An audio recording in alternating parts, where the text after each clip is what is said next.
하나님 말씀은 예레미야 44장 1절로 10절 말씀입니다. 예레미야 44장 1절로 10절 말씀을 함께 읽겠습니다. 애굽 땅에 사는 모두 유다 사람 곧 믹돌과 다바네스와 놉과 바드로스 지방에 사는 자에 대하여 말씀이 예레미야에게 임하니라. 이르시되 만군의 여호와 이스라엘의 하나님께서 이와 같이 말씀하시니라. 너희가 예루살렘과 유다 모든 성읍에 내린 나의 모든 재난을 보았느니라.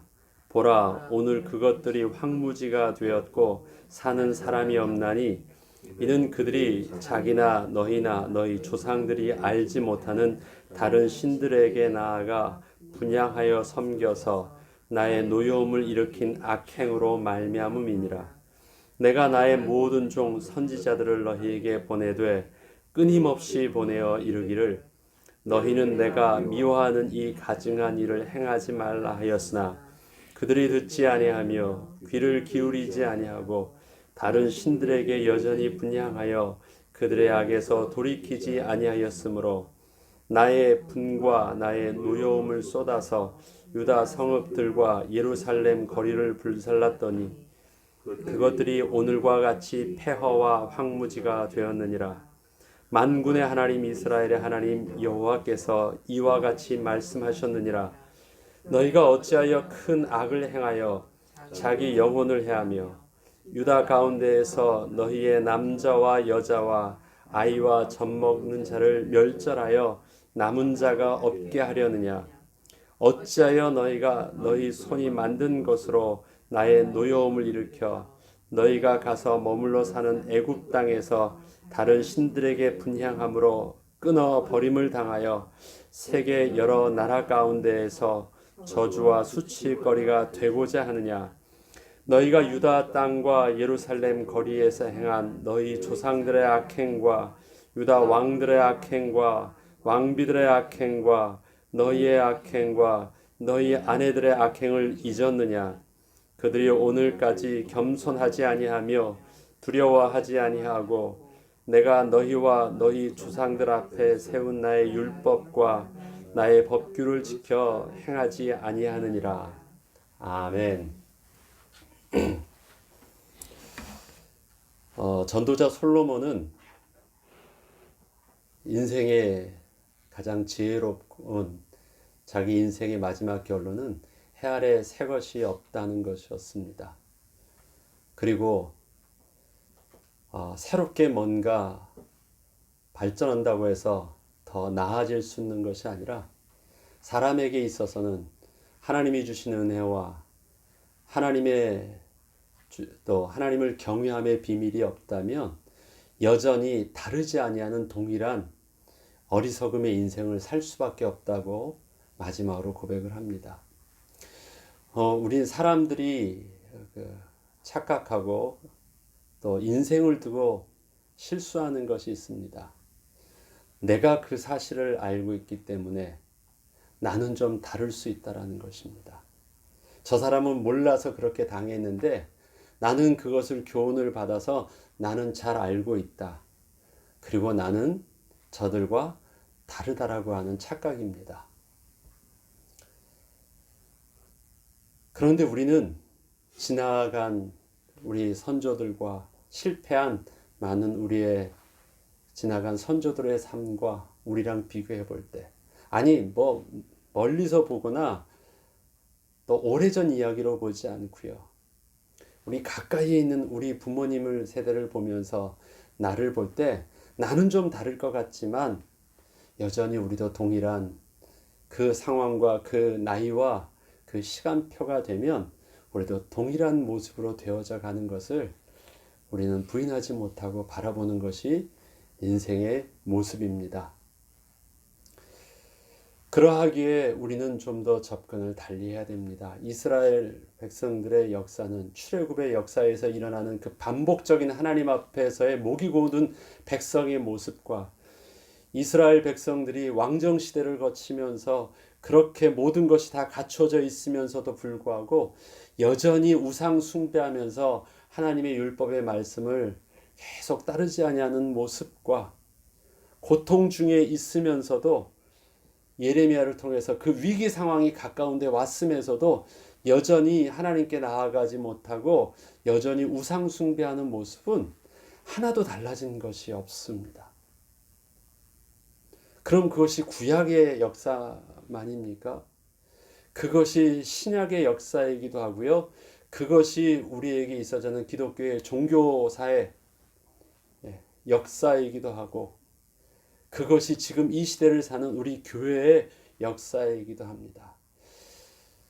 처음의 시작은 하나님의 은혜로 시작하고 하나님이 주신 부흥으로 시작했다 할지라도 잠시 우리의 영적인 긴장감을 놓치고 우리 가운데 하나님의 거룩함을 유지할 수 있는 영적인 비밀과 겸손함을 잊어버리면 여전히 우리도 다르지 아니한 실패의 그 모습에 동일하게 있음을 바라보는 것은 명확한 사실입니다.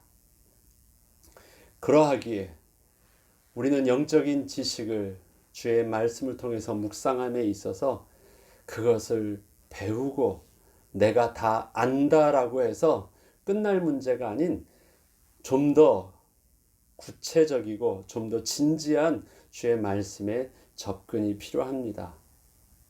몰라서 당하는 것이 아니에요. 알면서도 당합니다. 알면서도 그렇게 안 돼요.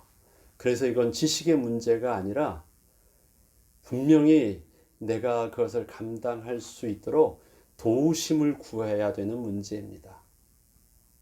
무지의 문제가 아니라 무능력한 문제이기 때문에 그렇습니다. 모르면 배우면 되죠.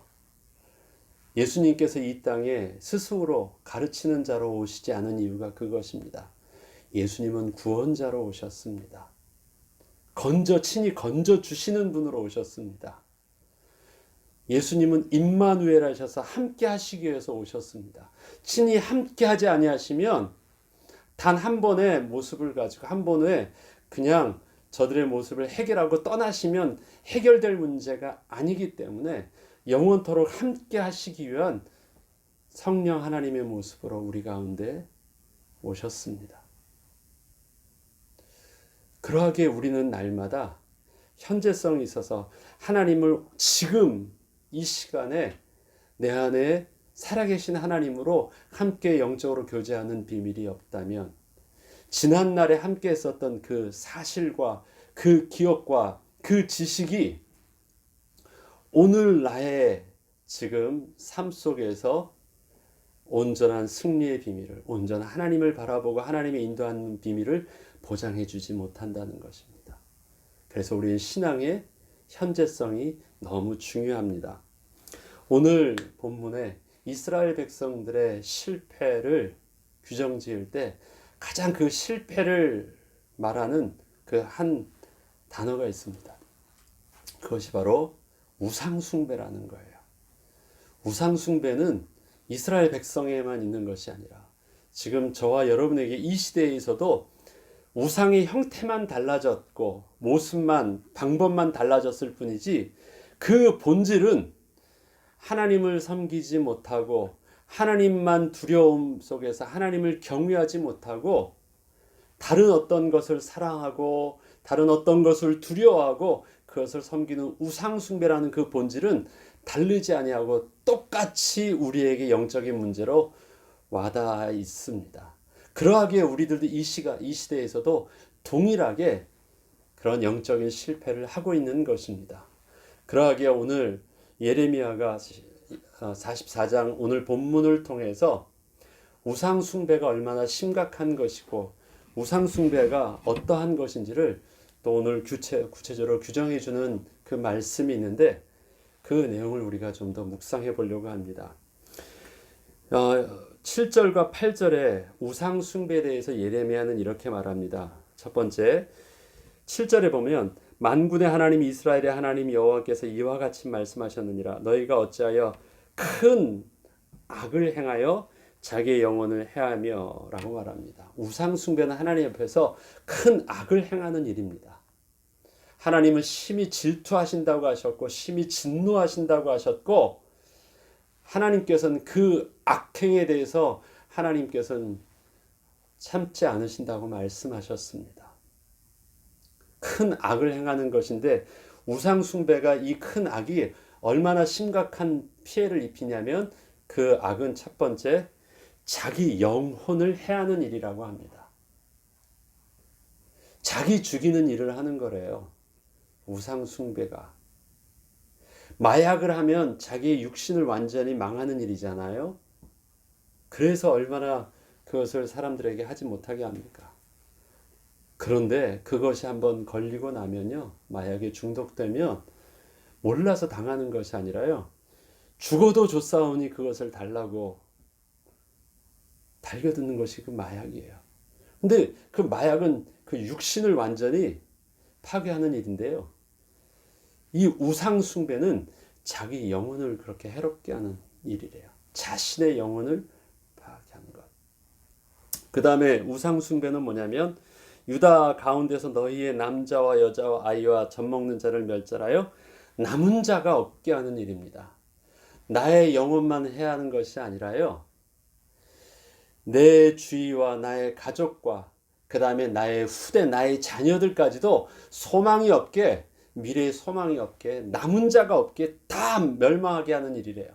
나만 망하는 것이 아니라 나의 속한 현재와 미래를 다 망하게 하는 일이래요. 남은 자가 없게 하는 일. 이것이 바로 우상 숭배입니다. 그 다음에 8절에는 어찌하여 너희가 너희 손으로 만든 것으로서 나의 노여움을 일으켜 너희가 가서 머물러 사는 애굽 땅에서 다른 신들을 분향함으로 끊어 버림을 당하여 세계 여러 나라 가운데서 저주와 수치거리가 되고자 하느냐. 결국 잘 살려고, 결국 생명을 좀 더 보존하고 유지하려고 하는 그 우상 숭배가 결국 어떻게 해요? 하나님의 생명과 하나님의 은혜로부터 끊어서 버림을 당하는 일이고, 그것이 이방의 민족에게 하나님 나라의 백성으로서 이 땅에 있는 세상의 이방 민족에게 저주와 수치거리가 되어지는 일이라고 분명하게 말합니다. 우상 숭배는 그런 것입니다.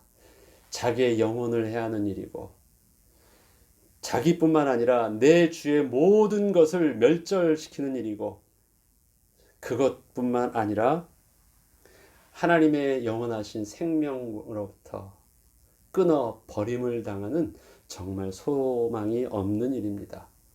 그런데 왜 이렇게 심각한 일들을 하나님께서는 계속해서 말씀하셨고 경고하셨고, 한 번 말씀하신 것이 아니라 계속 하나님의 선지자들을 통해서 계속해서 말씀하셨고, 그 다음에 경고로 증거로 진노의 진멸로 그들에게 고통을 주셨으면서도 불구하고 왜 저들은 하나님을 섬기는 것보다 우상 숭배를 하는 그 성향들이 더 많았을까요? 왜 반복적으로 우상 숭배를, 이 심각한 악행을 계속 반복했을까요? 여기서 저들이 그렇게 한 이유에 대해서요, 9절과 10절엔 이렇게 말씀하십니다. 너희가 유다 땅과 예루살렘 거리에서 행한 너희 조상들의 악행과 유다 왕들의 악행과 왕비들의 악행과 너희의 악행과 너희 아내들의 악행을 잊었느냐. 다시 말해서 왜 저들이 그렇게 악행을 할 수밖에 없었는 줄 아느냐. 이유가 있대요. 10절. 그들이 오늘까지 첫 번째 겸손하지 아니하였다라고 말합니다. 겸손하지 아니하였다.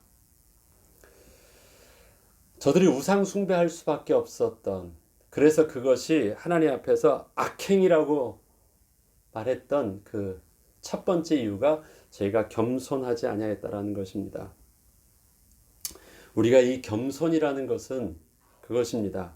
단순히 우리가 그 낮아짐, 다른 사람 앞에서 나를 낮추는 태도 정도가 아닙니다. 우리 하나님 앞에서의 겸손은 하나님 앞에서 우리의 자세를 낮추는 태도를 표현하는 것이 아니라, 하나님께서 하나님의 섭리 가운데 나의 삶을 주관하셨다라는 것을 하나님 앞에 인정하고, 하나님의 주권 가운데 이 땅의 모든 섭리대가 역사가 움직인다는 것을 인정하고 그 하나님께 정직하게 고백하고 하나님의 권위를 인정함으로 그 앞에서 내가 무릎 꿇고 있는 것이 겸손입니다. 그래서 겸손은 태도가 아니라 겸손은 그리스도인의 겸손은 정직함입니다. 제가 늘 말씀드리는 것 있죠. 세상은 애티튜드입니다. 겸손은 참 저 사람 겸손하다라고 하는데 많이 배운 사람이 많이 뭔가를 이룬 사람이 많은 사람들 앞에서 그것을 다른 사람에게 영광을 돌릴 줄도 알고 자기 자신을 겸손하게 낮출 줄도 아네. 그래서 사람들은 그들의 그것을 태도로 봅니다. 그만큼 했으면서도 그것을 다른 사람께 돌릴 줄 아니까. 그러나 우리가 하나님 앞에서의 겸손은요, 그런 것이 아니에요. 내가 한 것을요, 하나님께 영광을 돌려주는 그런 게 아니에요. 하나님이 하신 것을 하나님이 하셨다라고요, 내가 그 앞에서 감사하는 것이고 인정하는 것이고, 그것이 정직한 표현이기 때문에 우리는 뭘 할 수 있어요? 하나님께 감사와 찬양과 영광을 돌릴 수 있는 것입니다. 예배의 본질이 뭐예요? 감사와 찬양과 영광이잖아요. 너희가 재물을 가지고 하나님께 가지고 오래요. 첫 열매와 첫 소산을 가지고, 첫 열매를 가지고 수확한 것을 다 가지고요, 가져와서 하나님께 예배를 드려요. 그건 왜 드립니까? 하나님께서 우리에게 주신 것이니까 드리는 거예요. 그것을 인정하는 것이에요. 그 사실들을 정확하게 정직하게 고백하는 것이에요. 그런데 그것을 가지고 올 때 혼자 오지 말고요, 그것을 가지고 하나님께 감사하고 그 축제를 즐길 때 혼자 하지 말고 같이 즐길 수 있도록 고아와 가난한 자와 나그네를 통해서 그 축복에 동참시키래요. 그리고 저들에게 그렇게 하는 이유를 말하래요. 너희들도 전에는, 우리들도 전에는 너희와 같은 나그네였고 없는 자였고 가난한 자였었는데 하나님께서 내게 은혜를 주셔서 이렇게 하였다. 그래서 사실 나의 모습은 하나님의 은혜가 없었다면 너희나 나나 다를 바 없다라는 것을 정직하게 인정하라는 것입니다. 그게 겸손이래요. 애티튜드가 아닙니다. 정직함입니다. 왜 우상 숭배를 하게 되냐고요? 하나님이 하셨다라는 것을 인정하지 않는다라는 거예요. 하나님이 하신 것을 인정하지 않으니까 하나님께 감사라는 개념이 없어요. 하나님께 영광이라는 것이 없어요. 감사와 영광과 찬양이 없으면 뭐가 없는 거예요? 예배가 없어요. 나는 제사를 많이 드리고 있대요. 그런데 그것은 형식만 있을 뿐이지 그 제사의 주인이 없어요. 제사의 본질이 빠졌어요. 순종이 제사보다 낫다라고 하는 그 순종은 뭐예요? 권위자 앞에 내가 무릎 꿇고 있는 그 권위자가 대상이 있다라는 것이에요. 내 앞에 권위자가 없는데 내가 순종이란 개념이 없죠. 순종이 제사보다 낫다라는 것은 내 앞에 왕이 있느냐 없느냐라는 것을 내가 인식하느냐, 그것이 형식적인 제사를 드리는 것보다 더 먼저 돼야 된다라는 것입니다. 그러기에 너에게 겸손이 없다라는 말은 딱 까놓고 말하면 너에게 하나님이 없다라는 것입니다. 뭔가 예배는 드리고 있는 것처럼 보이고 뭔가 우리는 하나님의 백성이라고 하는 것처럼 보이지만 찬양의 대상이 없어요. 감사의 대상이 없어요. 왜? 하나님이 하신 일이 아니니까. 그리고 거기에 누가 하나님이 돼 있어요? 내가 열심으로 돼 있잖아요. 우상 숭배하니까 우상에게 찬양을 한다고요? 아닙니다. 우상이 나한테 그렇게 복을 주는 이유가 있어요. 내가 우상을 만들고 내가 우상이 나에게 그렇게 복을 줄 만큼의 내가 뭘 하고 있어요? 제사를 드려주고 제물을 드려주고 거기에 나의 가장 소중한 자식도 바치고, 그러니까 그것을 복을 얻을 수밖에 없는 주체가 어디로부터 출발합니까? 나예요, 나. 우상 숭배에 대해서 그것을 내가 마땅히 받을 수 있는 이유가 있어요. 내가 그만큼 기브 앤 테이크 한 거거든요. 출발이 나예요. 감사하지 못하고 우상 숭배한다? 근데 우상 숭배의 대장은 뭐냐? 우리의 본질, 죄. 하나님을 거부하고 내가 왕이 된 나의 본질로부터 출발합니다. 죄성이에요, 죄성.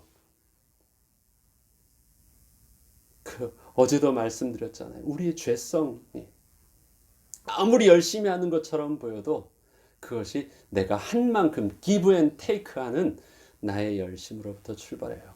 거기에는 감사가 있을 수 없습니다. 뭐만 있습니까? 당연하지만 있죠.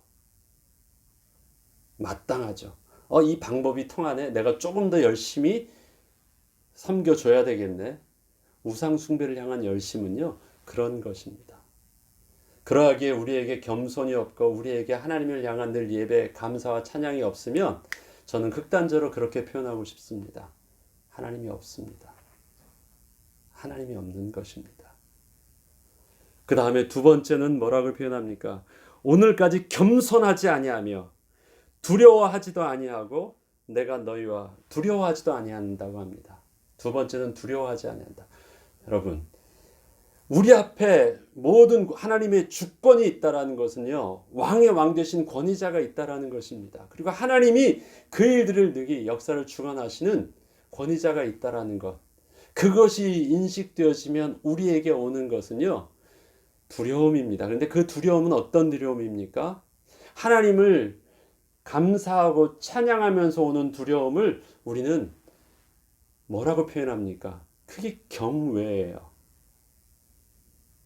내가 망할까봐 내가 눈치 보는 두려움이 아니라, 두려워 떠는 두려움이 아니라, 그 권위 앞에서, 그 존귀한 권위 앞에 감히 가까이 할 수 없는 두려움입니다. 어려움입니다. 그때 나오는 게 경외함이에요. 네. 거기도 두려움의 속성이 있어요. 그래서 함부로 하지 못하는 하나님 앞에서는 우리의 삶의 모습이 영적인 긴장감이 있고 함부로 우리의 삶의 모습을 내 멋대로 하지 못하는 것입니다. 경외함이 있습니다.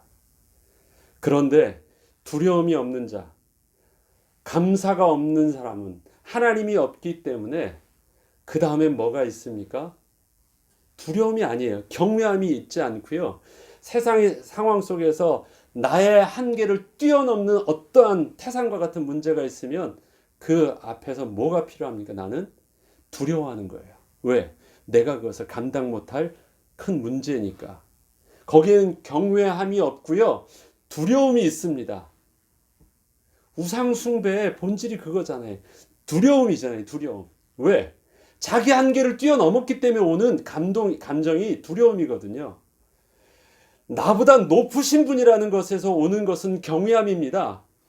그러나 내가 할 수 없는, 나를 뛰어넘는 그 태산과 같은 것은 경외함이 아니에요. 두려움이에요. 우상 숭배는 거기에 있는 것입니다. 왜? 다 내가 기준이기 때문에. 그렇습니다. 하나님이 없는 자에게 경외함은 절대 있을 수가 없습니다. 남아있는 것 비슷해 보임. 경외함과 두려움이 비슷해 보입니까? 달라요. 경외함을 가지고도 우리 하나님을 섬기지만 저들은 두려움을 가지고 우상을 숭배하거든요. 내가 다 못하니까 잘 빌어서 도와달라고 비는 것이고요. 우리는 권위자를 알기 때문에 그 앞에서 겸손히 무릎 꿇는 것이고, 그게 비슷해 보이지만 얼마나 다른 것입니까? 두려움과 경외함은 근본적으로 다른 것입니다. 저들에게 그러한 하나님을 향한 두려움이 없어요. 경외함이 없어요. 그렇기 때문에 마지막으로 뭐가 없습니까? 내가 너희와 너희 조상들 앞에 세운 나의 율법과 나의 법규를 지켜 행하지 아니하였다. 우리가 대화를 하는 것은요, 인격적인 약속을 한다라는 것은 정말 인격적인 관계를 맺은 것이에요. 하나님과 우리와의 온전한 인격적인 영적인 관계를 맺으면요, 그의 하나님의 약속의 말씀이 내 마음에 심겨진 것입니다. 하나님이 없기 때문에, 아니면 하나님이 죽었기 때문에 그 하나님이 하셨던 그 말씀이 나에게는 별 의미가 없어요. 하나님이 살아계시고 지금도 내 앞에 계시다면 하나님이 하신 그 말씀이 내게 여전히 의미가 있는데요. 아무리 약속을 했어도 약속한 사람이 죽거나 약속한 사람이 멀리 떠나져서 지금 그 약속의 대상에 대해서 내가 부담을 갖지 않는다면요, 말씀이 의미가 없어요. 우리에게 경외함이 있다라는 것은 과거와 멀리 계신 하나님이 아니라 지금 하나님이 나와 함께 하신다라는 그 콜람데오 신전 의식이 있기 때문에 가능한 것이거든요. 그때 하나님의 말씀은 우리에게 있어서요, 계속해서 의미 있게 붙들어지는 것이에요. 이스라엘 백성들은 하나님의 율법의 말씀이 있다고 했지만 그 말씀이 언제예요? 과거의 것이고 멀리 있는 것이고 떠나신 하나님이고, 지금 우리에게 있어서 하나님은 그 얼굴을 감추신 하나님이기 때문에 지금 나에게는 그 말씀이 별로 소용이 없고 효력이 없는 말씀이에요. 그것보다 더 급한 게 뭐예요? 말보다, 약속보다, 법보다 뭐가 앞서요? 주먹이 앞선다는 말. 내가 먼저 살아있는 내가 뭐라도 행동을 해야 돼요. 그래서 내가 뭔가를 막 몸부림치고 있습니다. 우상숭배는 그렇게 이루어졌대요. 감사하지 못하는, 삶의 하나님의 주권을 보지 못하고 주권 속에 베푸신 하나님의 은혜를 감각적으로 느낄 수 없는 저들의 무지함, 하나님이 없이 자기가 왕이 되어서 여전히 뭔가를 섬기고 있는 것처럼 보이지만 몸부림치고 있는 자기의 모습 속에서 하나님의 말씀보단 자기의 생각과 자기의 의지와 자기의 지식이 좀 더 실제적이라고 생각하는 어리석음들이 우상 숭배를 계속해서 반복적으로 하게 했대요. 자, 그러면 거기에 여전히 오늘도 이 본문 속에서 우리가 알 수 있는 것, 지난 시간에도 말씀드렸던 거 있죠. 우리의 죄로 오염된 우리의 육신의 그 본질은, 죄의 본질은 무엇이라고요? 하나님을 왕으로 섬기지 못하는, 내가 하나님에 반역하고 있는 불순종이요, 내가 왕됨입니다. 그러기에 오늘도 우리는 무엇을 할 줄 알아야 됩니까? 저들이 그렇게 해서 실패했다면 나는 실패하지 아니하도록, 내가 나의 영혼을 해하지 아니하고 우리의 가까운 우리의 교회와 우리의 자녀와 우리의 가족을 멸하지 아니하는 정말 생명 있는 자가 되게 하기 위해서는, 그 다음에 내 영혼이 생명이 끊어 모든 사람의 수치를 당하지 않기 위해서는 내가 뭐부터 해석해요?